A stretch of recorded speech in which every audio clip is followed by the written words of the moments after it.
7. Toby the Tram Engine. Story 2. Thomas in Trouble.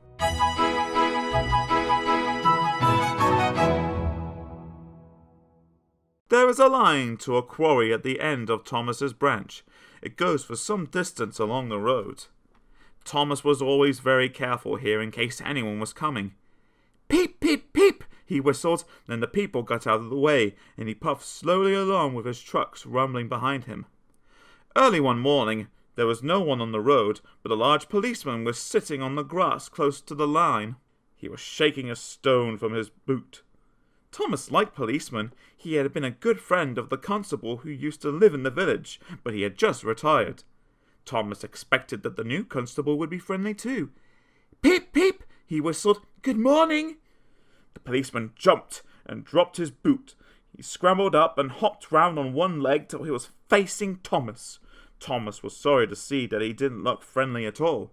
He was red in the face and very cross.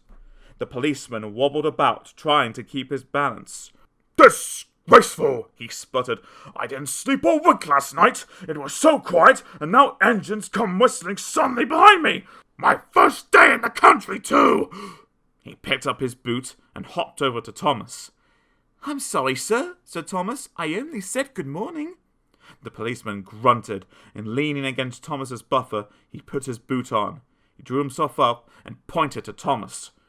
Where's your cow-catcher? He asked accusingly. But I don't catch cows, sir. Don't be funny, snapped the policeman. He looked at Thomas's wheels. No side plates either! And he wrote in his notebook.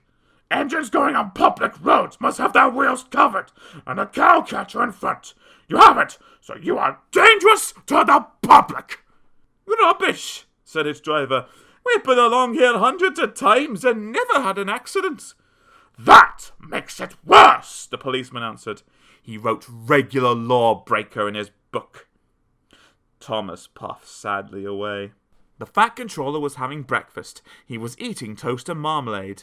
He had the newspaper open in front of him, and his wife had just given him some more coffee. The butler knocked and came in.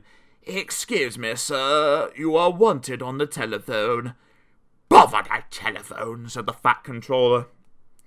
I'm sorry, my dear, he said a few minutes later. Thomas is in trouble with the police, and I must go at once.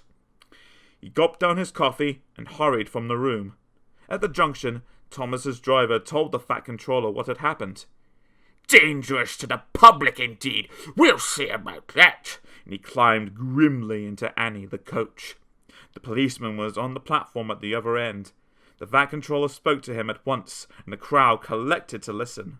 Other policemen came to see what was happening, and the Fat Controller argued with them too, but it was no good. The law is the law, they said, and we can't change it. The Fat Controller felt exhausted. He mopped his face. I am sorry, driver, he said. It's no use arguing with policemen. We'll have to make those cow-catcher things for Thomas, I suppose. Everyone will laugh, sir, said Thomas sadly. They'll say I look like a tram. The Fat Controller stirred. Then he laughed. Well done, Thomas. Why didn't I think of it before? We want a tram engine. When I was on my holiday, I met a nice little engine called Toby. He hasn't enough work to do and needs a change. I'll write to his controller at once. A few days later, Toby arrived. That's a good engine, said the Fat Controller. I see you brought Henrietta. You don't mind, do you, sir? Asked Toby anxiously. The station master wanted to use her as a hen house, and that would never do. No, indeed, said the Fat Controller gravely. We couldn't allow that. Toby made the trucks behave even better than Thomas did. At first Thomas was jealous, but he was so pleased when Toby rang his bell and made the policeman jump that they had been firm friends ever since.